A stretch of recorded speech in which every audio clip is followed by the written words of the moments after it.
Hello friends, 11 का अपने first chapter शुरू कर रहे हैं। चैप्टर का नाम है समुच्चय सेट्स। सबसे पहला है समुच्चय की परिभाषा क्या होगी। आपने पहले पढ़ा हुआ है, वस्तुओं के सुपरिभाषित संग्रह को समुच्चय कहते हैं। सुपरिभाषित संग्रह मीन्स कोई भी ऐसी वस्तुएं या सदस्य या घटक या अवयव जिनमें कोई गुणधर्म हो और वो गुणधर्म निर्विवाद होना चाहिए, उसमें कोई शंका ना हो। तो अगर कोई भी ऐसे वस्तुओं का बराबर या कुछ सदस्य संख्या घटक अगर है तो उनसे जो उनका जो समूह बनेगा उसे अपने क्या कहते हैं, समुच्चय कहते हैं। समुच्चय को capital A, capital B, capital C, X Y Z जैसे अंग्रेजी वर्णमाला के बड़े अक्षरों से दर्शाया जाता है। समुच्चय के जो अंदर आएंगे उन्हें अवयव कहते हैं या सदस्य कहते हैं या घटक कहते हैं या वस्तु कहते हैं। वो अंग्रेजी के वर्णमाला के छोटे अक्षर small A, small B, X Y Z के द्वारा दर्शाते हैं। घटक अपने कहें या सदस्य कहें या अवयव कहें या वस्तु कहें, सभी का मीनिंग क्या है, सेम। सभी शब्द क्या है, बराबर है। तो जो घटक है उनको A B C small letters से दर्शाते हैं और जो समुच्चय है उसे किससे दर्शाते हैं, कैपिटल लेटर्स से। इन घटकों को मझले कोष्ठक के अंदर लिखेंगे तो उससे अपने को क्या प्राप्त होता है, समुच्चय। समुच्चय कोई भी परिभाषित हो, मतलब होगा या नहीं होगा, उसके लिए घटकों के अंदर कोई विशेष गुणधर्म निसंदेह होना जरूरी है। यदि घटकों में कोई निश्चित गुणधर्म ना हो तो वह समुच्चय नहीं कहलाता। तो अभी तुम्हारा 1.1 का फर्स्ट क्वेश्चन आएगा, उसमें अपने को यही बताना है कि कौन सा समुच्चय है, कौन सा समुच्चय नहीं है। वहाँ पे अपने को यही ध्यान देना है कि जो भी वस्तुएं दिए हैं या अवयव दिए हैं या घटक दिए हैं उनके अंदर कोई गुणधर्म है या नहीं, और वो गुणधर्म में कोई शंका नहीं होनी चाहिए। अगर शंका है तो वो समुच्चय नहीं होगा, शंका नहीं है तो वो समुच्चय होगा। ए समुच्चय कैपिटल ए का अवयव है या स्मॉल ए समुच्चय ए में है। इन वाक्यांशों के अंदर अवयव है या सदस्य है या में है, इसको दर्शाने के लिए यूनानी प्रतीक एप्सिलॉन का उपयोग करते हैं। ना अपने को अगर मैथमेटिकली बताना हो कि ए समुच्चय कैपिटल ए में है तो उसको गणितीय रूप में लिखेंगे ए बिलोंग्स टू ए। इंग्लिश में इसको अपने पढ़ेंगे बिलोंग्स टू, या में है या सदस्य है या अवयव है। अगर बी समुच्चय ए में नहीं है ये लिखना है तो उसको गणितीय स्वरूप में लेंगे B does not belongs to A. B समुच्चय ए में नहीं है या उसका अवयव नहीं है या सदस्य नहीं है। जैसे a इज इक्वल टू 1 2 3 4 5 हो तो 3 बिलोंग कर रहा है तो 3 बिलोंग्स टू a लिखेंगे, परंतु 6 इसमें नहीं है तो 6 does not belongs to a। समुच्चय दर्शाने की दो रीत है, रोस्टर या सारणीबद्ध रूप अपने कहते हैं, रोस्टर फॉर्म या सारणीबद्ध रूप। दूसरा समुच्चय निर्माण रूप, सेट बिल्डर फॉर्म या रोस्टर फॉर्म। इन दोनों पद्धतियों को आपस में अदला बदली करने पर किस प्रकार लिखेंगे ये अपने को 1.1 में सीखना है, क्योंकि अपने सीखेंगे 1.1 के मोस्ट ऑफ सवालों में रोस्टर में समुच्चय दिया होगा तो उसको समुच्चय निर्माण रूप में बदलना है, समुच्चय निर्माण रूप में दिया होगा तो उसको किस में बदलना है, रोस्टर फॉर्म में बदलना है। जैसे हमने यहाँ 1.1 नहीं है, कुछ एग्जाम्पल्स ले रहे हैं। जैसे ये रोस्टर स्वरूप है, A is equal to A E I O U. तो रोस्टर फॉर्म में जो भी घटक है उनको 1 by 1 कॉमा करके लिखा जाता है, और समुच्चय निर्माण रूप के अंदर ये घटक नहीं इसके गुणधर्म लिखेंगे तो उसको इसी को समुच्चय निर्माण रूप में लिखेंगे तो लेंगे ए, जहाँ एक्स अंग्रेजी वर्णमाला का स्वर है। जैसे 1 3 5। अब ये जानते हैं ये सारे प्राकृतिक नंबर हैं और सारे कैसे हैं, विषम हैं। तो अपने इसको अगर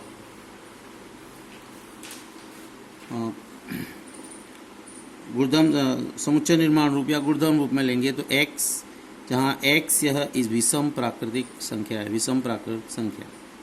इसको और तरीके भी लिख सकते हैं, वो भी अपने 1.1 में देखेंगे। a is equal to 1 2 3 6 7 14 21 42।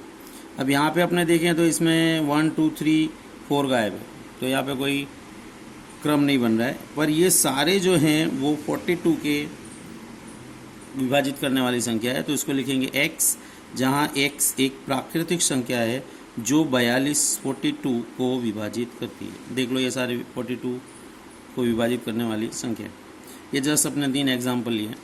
ऐसे ही दूसरे एग्जाम्पल इसका उल्टा, अगर समुच्चय निर्माण रूप दिया हो तो रोस्टर रूप क्या लेंगे। बी में क्या दिया है x, जहाँ x यह एक प्राकृतिक संख्या का वर्ग है। अब प्राकृतिक संख्या में कौन कौन आता है?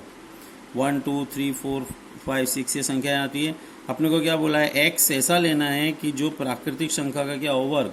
तो जैसे 1 लेंगे तो 1 का वर्ग क्या आएगा? 1 ही आएगा। 2 लेंगे तो उसका वर्ग 4 आएगा।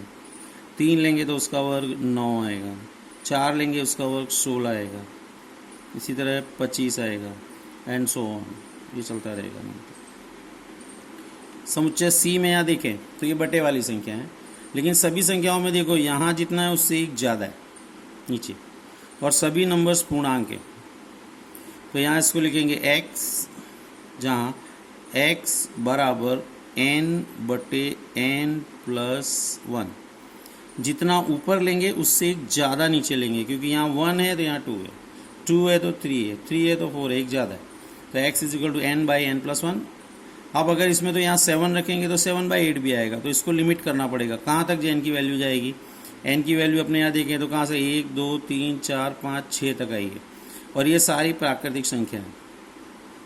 प्राकृतिक संख्या को अपने शब्दों में लिखे हैं, आपने ऐसा लिख देते हैं n belongs to capital N। अब कैपिटल N तुमने ले लिया तो 1 से ही स्टार्ट होगा, उसके पहले तो आएगा नहीं, और सारे प्राकृतिक नंबर ही आएंगे। लेकिन लिमिट कहाँ रखनी है? 6 तक।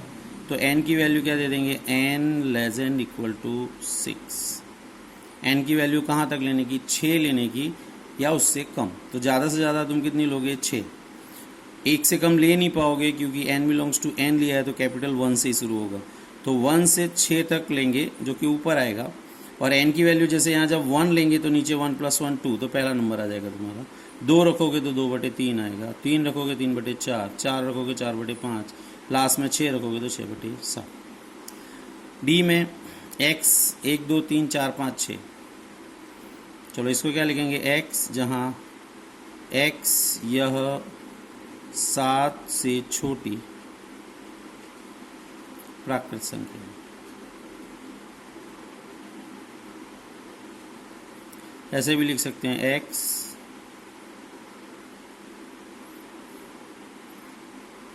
जहाँ x यह 6 या उससे छोटी प्राकृतिक संख्या है। इसको लेने के अलग अलग स्वरूप होते हैं। ओके, चलो यहाँ पर दिया है e is equal to x, x belongs to r, और ये समीकरण। कोई भी गुणधर्म का सवाल आए तो इसके पहले गुणनखंड कर लोगे। 2 एकम 2, x common, -1 common, so x plus 2, x minus 1 is equal to 0, x is equal to -2, और 2 नंबर्स आए, सो समुच्चय e इज इक्वल टू आ जाएगा। अब ये जो भी नंबर आए वो देखोगे यहाँ कंडीशन में है कि नहीं। बिलोंग्स टू क्या दिया है? r, r में सभी संख्या ये दोनों बिलोंग करती है, तो दोनों आंसर्स आएंगे -2, 1। तो ये जो दिए थे वो कौन से रूप थे? समुच्चय निर्माण रूप थे। उसको अपने ने किस में बदला है? रोस्टर स्वरूप में। ठीक है, तो 1.1 में अपने को सारे सवाल में ये करना है। रोस्टर दिया है तो उसको समुच्चय में बदलना है, समुच्चय दिया हो तो उसको रोस्टर में बदलना है। हाँ, 1.1 में निम्न में से कौन से समुच्चय है उसका कारण बताना है। सिंपली जस्ट नॉलेज के लिए सम्स। अपने को क्या ध्यान रखना है कि जो भी अपने को यहाँ समूह दिया है उसके अंदर कोई स्पेशल गुणधर्म है कि नहीं। मैं यहाँ लिख नहीं रहा हूँ, समझा दे रहा हूँ, तुम लोग समझ लोगे बराबर। अगर समुच्चय है तो अपने साइन करेंगे है, और नहीं है तो कट। जे अक्षर से प्रारंभ होने वाले वर्ष के सभी महीनों का समुच्चय, ये समुच्चय होगा, क्योंकि इसके अंदर यहाँ गुणधर्म होगा कि जो भी समुच्चय में यहाँ अपने घटक लिखेंगे वो ऐसे महीनों के नाम लिखेंगे जो किससे स्टार्ट होते हैं? जे से, तो ये उनका गुणधर्म हुआ।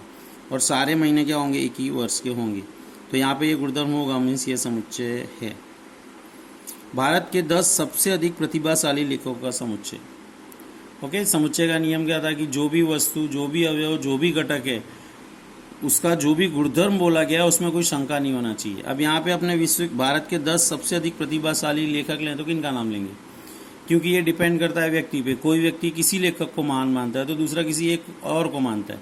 तो ऐसे 10 निर्विवाद लेखक अपने नहीं बता सकते, जिसको भारत देश के सारे लोग, कोई एक भी ऐसा नहीं होना चाहिए जो ना मानता, उसमें विवाद नहीं होना चाहिए। तो ऐसे लेखक अपने प्राप्त नहीं कर सकते, उसमें विवाद होगा, इसलिए ये समुच्चय नहीं। विश्व के सर्वश्रेष्ठ 11 बल्लेबाजों का संग्रह, इसमें भी यही है, कौन से 11 बल्लेबाज लेंगे, क्योंकि कोई राहुल द्रविड़ को महान बल्लेबाज मानता है तो दूसरा कोई व्यक्ति नहीं भी मानता है, तो इसमें भी यहाँ विवाद है। निस्संदेह कोई अपने 11 खिलाड़ी ऐसे बता नहीं सकते, इसलिए ये समुच्चय नहीं है। आपकी कक्षा के सभी बालकों का संग्रह, ये समुच्चय होगा, क्योंकि इसमें जो भी बालक तुम लिखोगे उनमें गुणधर्म होगा कि वो सारे बालक आपकी कक्षा के ही होंगे, आपकी कक्षा के बाहर का कोई भी बालक इसके अंदर होगा नहीं, तो ये उनका एक गुणधर्म हुआ, इसलिए समुच्चय होगा। 100 से कम सभी प्राकृतिक संख्याओं का संग्रह, ये भी समुच्चय होगा, बिकॉज ये सारी संख्याओं का गुणधर्म होगा कि ये सारी संख्या 100 से छोटी ही होंगी, और सारी संख्या क्या है, प्राकृत, तो ये उनका गुणधर्म हुआ जिसमें कोई संख्या का स्थान नहीं है, इसलिए समुच्चय होगा। लेखक प्रेमचंद के द्वारा लिखित उपन्यासों का संग्रह, ये भी समुच्चय होगा, क्योंकि इसमें अपने जो भी उपन्यासों के नाम लिखेंगे वो सारे उपन्यास के अंदर एक कॉमन बात होगी निर्विवाद रूप से कि वो सारे जो उपन्यास है वो किसके द्वारा लिखे गए हैं, लेखक प्रेमचंद के द्वारा ही लिखे गए हैं, और किसी लेखक का अपने उपन्यास का नाम उसमें लिखेंगे नहीं। तो सारे उपन्यासों में ये गुणधर्म होगा कि वो एक ही लेखक प्रेमचंद के द्वारा लिखे गए हैं, इसलिए समुच्चय होगा। ये समुच्चय होगा क्योंकि इसके अंदर जितने भी पूर्णांक आएंगे वो सारे क्या होंगे, सम, तो ये उनका गुणधर्म होगा कि सारे पूर्णांक क्या है, सम है, इसलिए समुच्चय होगा। 8वें में इस अध्याय में आने वाले प्रश्नों का संग्रह, ये भी समुच्चय होगा, क्योंकि जो भी प्रश्नों का संग्रह समूह आप लोगे वो सारे इसी अध्याय के हैं, किसी और अध्याय के नहीं होंगे, उनमें एक निर्विवाद बात होगी कि वो सारे प्रश्न इसी अध्याय के, इसलिए समुच्चय होगा। विश्व के सबसे अधिक खतरनाक जानवरों का संग्रह, बराबर, ये समुच्चय नहीं होगा, क्योंकि यहाँ पे खतरनाक जानवर की कोई डेफिनेशन नहीं है। सांप इंसान के लिए खतरनाक है, लेकिन सांप नेवले के लिए खतरनाक नहीं है। कोई एक जानवर दूसरे के लिए खतरनाक है, लेकिन किसी और के लिए खतरनाक नहीं भी है। यानी कोई भी एक जानवर निर्विवाद रूप से ऐसे जानवर अपने प्राप्त नहीं कर सकते जो कि सबके लिए खतरनाक हो ही, इसलिए ये समुच्चय नहीं होगा। ओके, तो इन 9 सवालों के अंदर अपने को सिर्फ ये बताना कि कौन सा समुच्चय है, कौन सा नहीं है।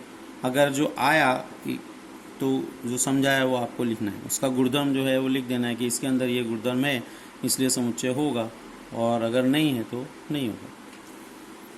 सेकेंड क्वेश्चन के अंदर a = 1 2 3 4 5 6 इन रिक्त स्थानों में बिलोंग्स टू या डज नॉट बिलोंग्स टू भरना है। इसमें अपने क्या करेंगे, ये समुच्चय में 1 से लेकर 6 तक की प्राकृत संख्या है, अगर ये संख्या है तो बिलोंग्स टू आएगा, नहीं है तो डज नॉट बिलोंग्स टू। 5 अंदर है तो यहाँ क्या आएगा, बिलोंग्स टू। 8 नहीं है तो does not belongs to. 0 does not belongs to. 4 है, बिलोंग्स टू। 2 है, बिलोंग्स टू। और 10 बिलोंग नहीं कर रहा है तो does not belongs to. Okay, तीसरे सवाल में निम्न संख्याओं को अपने को रोस्टर स्वरूप में लिखना है। यहाँ बोला गया है x एक पूर्णांक है और -3 से कहाँ तक, 7 तक। संख्या रेखा पे अपने जाएंगे, -3 -2 -1 0 1 2 3 4 5 6 7। -3 से 7 दिया है, लेकिन यहाँ पे इक्वल नहीं है। अगर यहाँ इक्वल होता तो 7 भी लेते, 7 नहीं लेंगे। -3 पे भी इक्वल नहीं है, -3 भी नहीं लेंगे। उसके बीच में देख लो पूर्णांक कितने हैं, -2 -1 0, तो ये तुम्हारा आंसर हो जाएगा। -2 -1 0 1 2 3 4 5 एंड 6। अगर इन दोनों पे यहाँ इक्वल लगा होता तो दोनों लेते। मान लो 7 पे लगा होता तो 7 लेते, -3 नहीं लेते। -3 पे लगा होता, 7 पे नहीं लगा होता तो -3 लेते, 7 नहीं लेते। सेकंड क्वेश्चन में b = x, जहाँ x यह संख्या 6 से कम एक प्राकृत संख्या है। ओके, 6 से कम प्राकृत संख्या स्टार्ट कहाँ से होगी, 1 से, तो 1 2 3 4 एंड 5, ये तुम्हारा आंसर। बराबर, 6 से कम बोला है, 6 या उससे कम बोला होता तो 6 भी ले लेते। सी में x, जहाँ x 2 अंकों की ऐसी प्राकृतिक संख्या है जिसके अंकों का योगफल 8 हो। यहाँ पे संख्या कैसी बोली, 2 अंकों की। 2 अंकों की संख्या कहाँ से कहाँ तक होती है, 10 से लेके 99 तक। उनमें अपने ऐसी संख्याओं को यहाँ लिखना है जिनके अंकों को अगर जोड़ा जाए तो 8 आता हो। जैसे मैं 10 लूँ अगर, तो 1 + 0 लूँगा, 1 आएगा। 8 नहीं आया तो नहीं ले सकते। 11 लें तो 1 + 1 2 आएगा, नहीं ले सकते। 12 1 + 2 3 आएगा, नहीं ले सकते। इसमें इस तरह से अपने चेक करते जाएंगे तो पहली संख्या क्या प्राप्त अपने होगी, अपने को 17, क्योंकि 1 और 7 को जोड़ने पे उनका योगफल क्या आएगा, 8। तो पहली संख्या आपकी होगी 17। इसके आगे जाओगे 18 तो 9 आएगा। ओके, नेक्स्ट आगे जाएंगे तो नेक्स्ट संख्या तुम्हारी क्या होगी, 26। Next 35, next 44, next 53। Okay, next इसका उल्टा आ जाएगा 62। नेक्स्ट 62 के बाद 71। ये तुम्हारा आंसर होगा। सवाल ये बदल सकते हैं। अगर सवाल में यहाँ भी जैसे बोल दे कि ऐसी संख्या का योगफल चाहिए जिनका योगफल 9 आता हो, 9 आता हो, तो फिर यहाँ संख्या क्या आएगी, 17 नहीं आएगी, उसी जगह क्या आएगी, 18 आएगी। तो जो सवाल है उसके अनुसार अपने को चलना है। ओके, फिर से देख लो। ऐसी 2 अंकों की ऐसी प्राकृतिक संख्या चाहिए जिसके अंकों का योगफल कितना हो, 8 हो। अब योगफल 8 में अपने 10 11 12 13 14 जोड़ेंगे, ठीक है। तो योगफल 8 आने के लिए पहली संख्या क्या आएगी, 17। फिर उसके बाद जाओगे 18 19 20 21 22 23 24 25 26 पे अब जाओगे तो योग 8 आएगा, 26 आएगी। इसके बाद 35 आएगी, 44 53 62 एंड 71। नेक्स्ट चौथे में x, जहाँ x एक अभाज्य संख्या है जो 60 की भाजक है। अब 60 से अपने किन किन संख्याओं को भाग दे सकते हैं, 1 से दे सकते हैं, 2 से दे सकते हैं, 3 से दे सकते हैं, 4 से दे सकते हैं, 5 से दे सकते हैं, 6 से दे सकते हैं, 12 से दे सकते हैं, 15 से दे सकते हैं, 20 से दे सकते हैं, 30 से दे सकते हैं। लेकिन यहाँ पे वर्ड क्या है, अभाज्य। अभाज्य संख्या की परिभाषा क्या होती है, जिस संख्या को स्वयं से और 1 से, इसके अलावा और किसी और से भाग न दे सके तो उसको अभाज्य कहते हैं। 1 को अपने अभाज्य संख्या में नहीं लेते तो ये नहीं आएगा। और इसके अलावा कौन कौन सी आएगी, 2 3 5,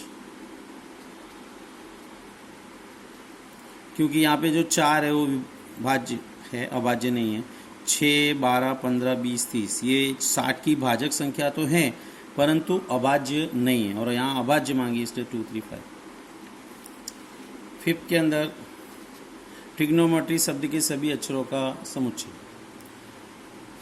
समुच्चय में अपने को ये सारे शब्द लिखना है, लेकिन किसी को भी रिपीट नहीं करना है। समुच्चय में कोई भी शब्द रिपीट नहीं किया जाता है। टी आएगा, are I ji O N, फिर उसके बाद फिर से वो आ चुका है, एम ई टी आ चुका है, आर आ चुका है और वाई। हमारा आंसर। नेक्स्ट बैटर में अपने लिखे हैं तो बी आएगा, ई आएगा, टी आएगा। नाउ टी आ चुका है, ई आ चुका है और आर आएगा। ये हमारा आंसर होगा। नाउ अब इसका उल्टा करना है। निम्नलिखित समुच्चयों को समुच्चय निर्माण स्वरूप में दर्शाओ। इसको सेट बिल्डर फॉर्म के फॉर्म में लेना है।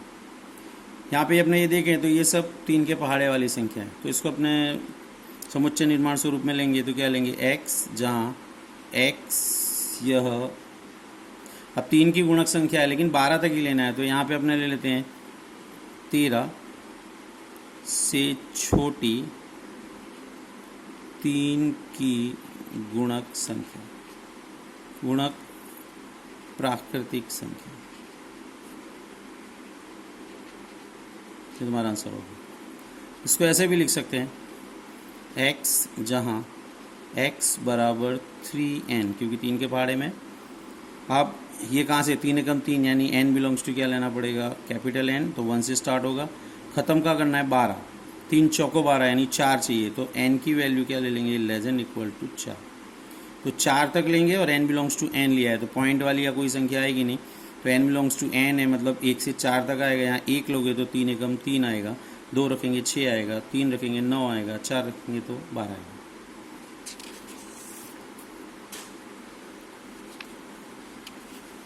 यहाँ पे 2 4 8 16 32, यहाँ देखो 2 4 मतलब 2 गुणे 2 या 2 की घात 2, 8 2 की घात 3, 2 की 16 2 की घात 4, 2 की घात 5, तो यहाँ लेंगे x, जहाँ x बराबर 2 पे घात n।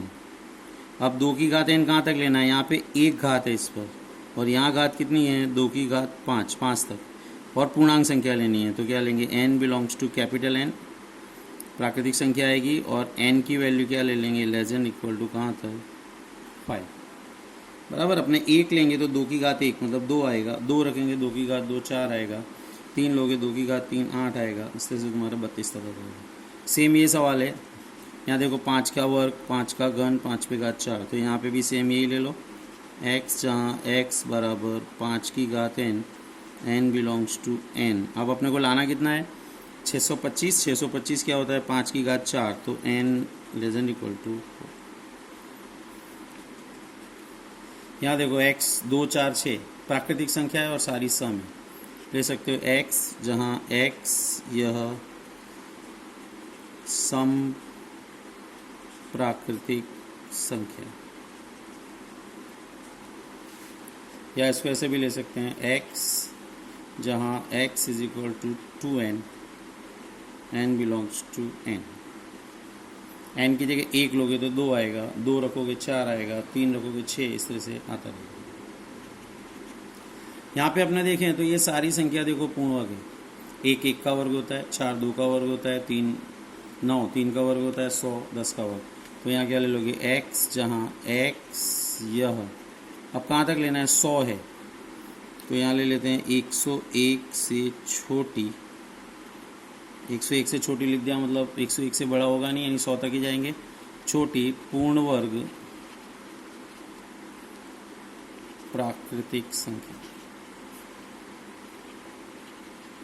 बराबर। तो यहाँ पे 101 से छोटी लिखा है यानी 100 तक ही जाएंगे, और पूर्ण वर्ग संख्या लिखा है तो 100 से छोटी पूर्ण वर्ग संख्या ढूंढोगे प्राकृतिक, तो यही मिलेगी आपको 1 4 9 अप टू 100।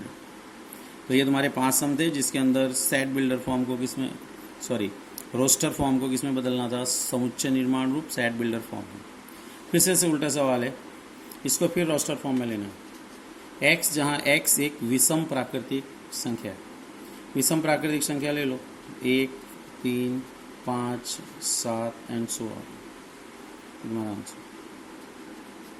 x एक पूर्णांक है और किसके बीच में है, यहाँ जैसे 0 होगा और यहाँ -1, तो उसके बीच में यहाँ आएगा -1/2, फिर यहाँ 1 2 3 4 और यहाँ 5 के बीच में ये आएगा 9/2, क्योंकि 9/2 मीन्स 4.5 हुआ, तो तुम्हारी संख्या क्या है 9/2 यहाँ है और -1/2 यहाँ है। अब इसके बीच में देख लो पूर्णांक कितने आ रहे हैं 0 1 2 3 4, बराबर। -0.5 से 4.5 तक है, 4.5 से नीचे रहना है तो 4 तक ही रहेंगे, और -1/2 -0.5 से बड़ी चाहिए, तो स्टार्ट किससे होगा 0 1 2 3 और 4।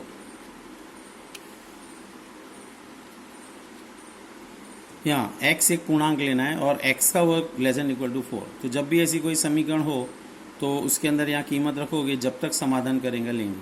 जैसे 0 अगर लें तो 0 का वर्ग 0, 4 से छोटा है तो 0 समाधान कर रहा है 0 आएगा। 1 लेंगे, 1 का वर्ग 4 से छोटा है, ये भी बराबर है समाधान कर रहा है आएगा।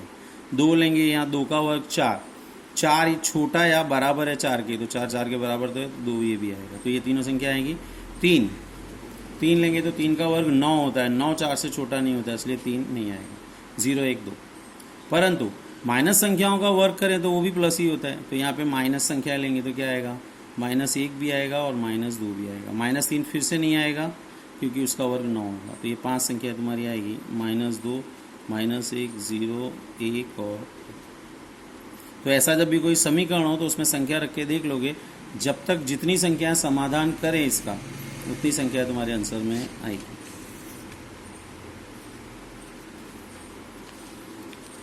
फोर्थ में एक्स, जहाँ एक्स आगे अपने सवाल देखे, इसके अंदर जो भी वर्ड्स है वो ले लो, कोई भी वर्ड डबल नहीं लेना है। एल, ओ, वाई और ए, एल को 2 बार नहीं लेना। ई में एक्स वर्ष का ऐसा महीना है जिसमें 31 दिन नहीं होते।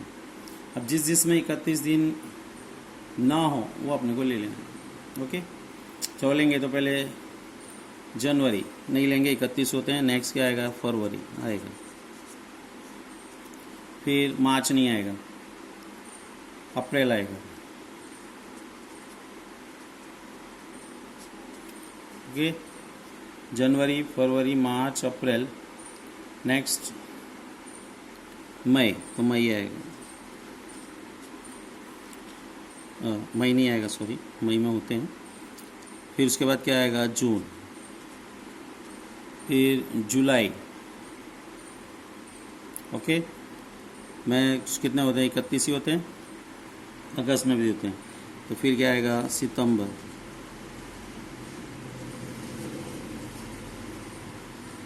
बराबर। फिर अक्टूबर, नवंबर, दिसंबर। दिसंबर में 31 होते हैं, अक्टूबर में भी होते हैं। तो नेक्स्ट क्या आएगा तुम्हारा? नवंबर, तुम्हारे महीने। एक्स अंग्रेजी वर्णमाला का एक ऐसा व्यंजन है जो के से पहले आता है। के से पहले के सारे ले लोगे, ए, बी, सी, डी, ई, एफ, जी, एच, आई। ए, बी, सी, डी, ई, एफ, जी, एच, आई और जे, ये तुम्हारे के से पहले आता है। सही जोड़े बनाना है। यहाँ पे 1, 2, 3, 6।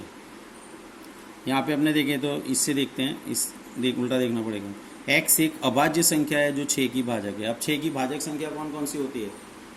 6 की भाजक ये सभी संख्याएं 1, 2, 3, 6। तो ये आंसर आ सकता है, लेकिन ये वर्ड क्या है? अभाज्य। अभाज्य में नहीं आएगा क्योंकि 1 और 6 अभाज्य नहीं है, तो ये इसका आंसर नहीं होगा, बराबर। तो इसका अभाज्य में है तो ये इसका आंसर होगा, 2 और 3। वही यहाँ पे सवाल है, x एक प्राकृतिक संख्या है जो 6 की भाजक है। 6 की भाजक है तो ये इसका आएगा। यहाँ पे दोनों ये सेम है, लेकिन यहाँ अभाज्य बोला है, यहाँ अभाज्य नहीं बोला है। अभाज्य नहीं बोला है इसलिए ये आएगा इसमें ये। तो चलो 1 के साथ कौन जुड़ा? सी, बराबर। 1, 2, 3, 6, ये एक्स प्रैक्टिस। दूसरे के साथ कौन जुड़ा? ए। मैथमेटिक्स दिख ही रहा है सीधे सीधे, इसके साथ कौन जुड़ेगा? डी। और 1, 3, 5, 7, 9, एक्स प्राकृतिक संख्या है जो कि एक्स संख्या 10 से छोटी विषम प्राकृतिक संख्या है, बराबर। तो विषम प्राकृतिक संख्या 10 से छोटी है तो ये इससे जुड़ जाएगा। तो इसके साथ कौन आएगा? बी, ठीक है। 1 के साथ सी, 2 के साथ ए, 3 के साथ डी और चौथे के साथ कौन आएगा? बी। कितने तुम्हारे 1.1 में सवाल है, ये तुम्हारा फर्स्ट लेक्चर है। हाँ, बेस्ट ऑफ लक।